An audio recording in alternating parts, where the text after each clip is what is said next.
दुनिया क्रिकेट के मुगल आजम बाबर आजम नवंबर में दूल्हा बनेंगे। कौमी क्रिकेट टीम के कप्तान और स्टार बैटर बाबर आजम भी जल्द शादी के बंधन में बंध जाएंगे।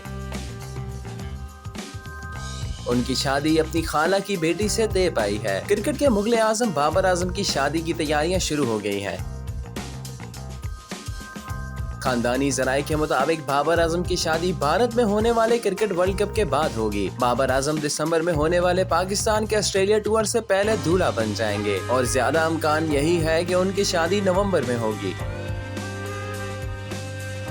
कौमी क्रिकेट टीम के कप्तान दुनिया क्रिकेट में अनोखा मकाम रखते हैं। उनकी कवर ड्राइव की तो दुनिया दीवानी है। वो गुज़िश्ता 3 साल से वनडे रैंकिंग में बदस्तूर पहले नंबर पर हैं। खानदानी जराये के मुताबिक बाबर आजम की शादी की तकरीबात लाहौर में होंगी।